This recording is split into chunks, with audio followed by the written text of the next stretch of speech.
This is the second video in a two-part series covering units available to the United Earth Forces in Ashes of the Singularity II, where we'll be covering the UEF's air forces and their heaviest, most powerful land-based units too.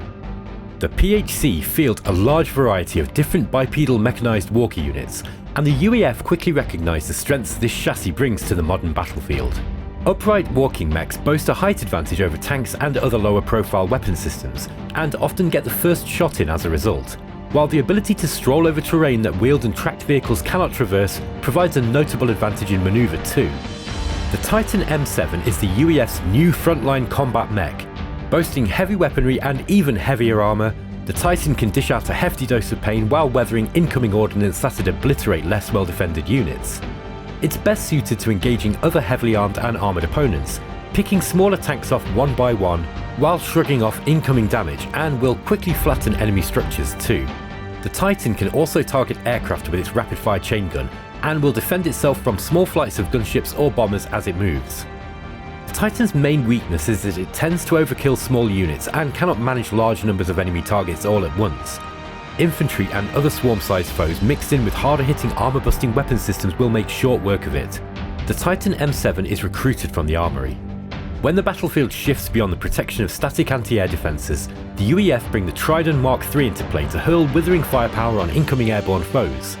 Recruited from the motor pool, the Tridon Mark III is considered an essential addition to every UEF army, as without it, enemy aircraft can quickly thin out the UEF's massed infantry screen and cause critical damage to high-value targets such as artillery and sniper tanks. With an integrated fire control unit that ensures each volley is effectively directed, the Tridon Mark III is a critical component in the UEF's table of equipment. The UEF have two options for battlefield surveillance: the radar-equipped land-based Pathfinder recon vehicle and a cheaper airborne option, the Recon drone. This useful flying scout can ignore terrain completely, allowing it to slip around land-based armies and radar systems to provide reconnaissance on enemy regions. It's cheap and unmanned, and so there's little risk in throwing it into hostile airspace to get a quick bead on your enemy's positioning. When one is shot down, it is easily replaced, and setting recon drones to patrol less well-developed regions can be a lifesaver if they detect an incoming flanking force headed for a gap in your defences. The recon drone is recruited from the airfield. Ground-based armies form the bulk of the UEF's armed forces, but when rapid manoeuvrability is required, the tank-killing Hammer Su-75 ground attack gunship brings incredible firepower and unmatched manoeuvrability to bear upon its hapless foes. While its devastating precision munitions will rip through enemy armour like a hot knife through butter, its real strength lies in its ability to rapidly redeploy itself across rough terrain and exploit vulnerabilities in the enemy's formation. This incredible tactical flexibility allows the UEF to catch and engage exposed targets like artillery or long-range weapon systems straying from anti-air protection, chase down and destroy fleeing damaged units, and perform surprise flanking manoeuvres by attacking across water, rock formations and all other impassable terrain.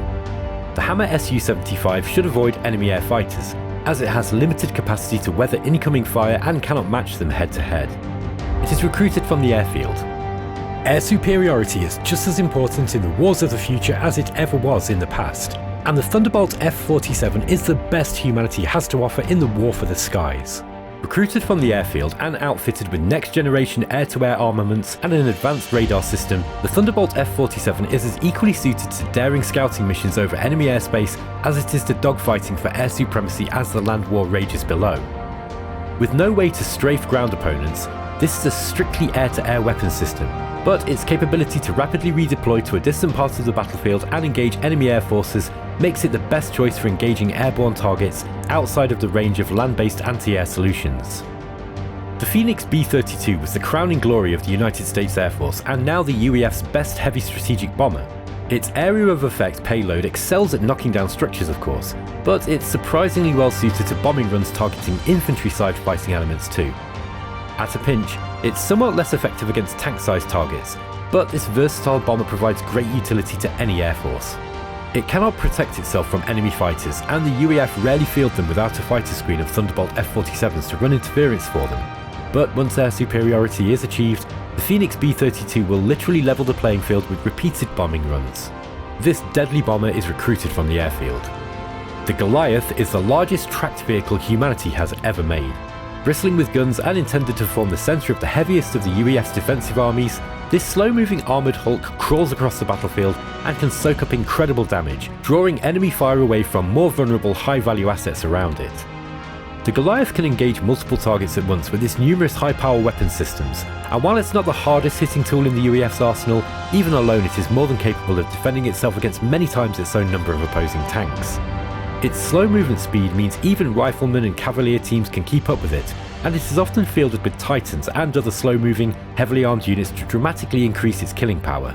The Goliath's lack of manoeuvrability and ponderous movement speed invalidates it from inclusion in any kind of rapid response task force.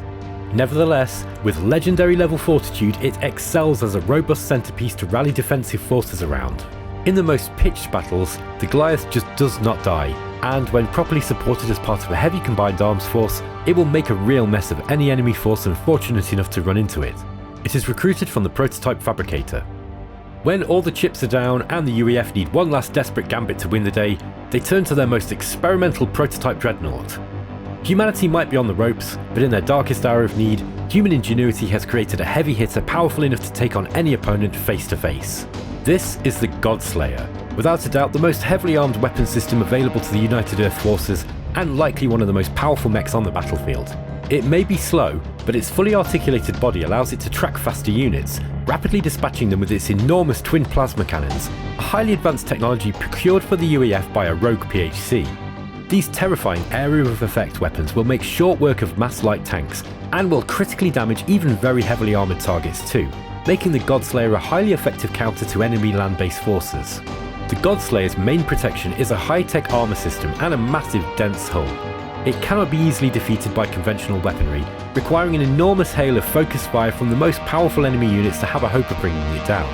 However, it struggles to effectively target gunships and bombers, and is thus vulnerable to attack by enemy air forces.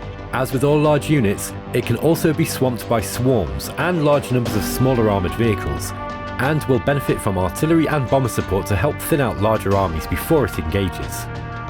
Once the Godslayer is on the field and properly supported as part of a heavy UEF assault army, the doomsday clock begins to tick for the enemy. It is recruited from the prototype fabricator.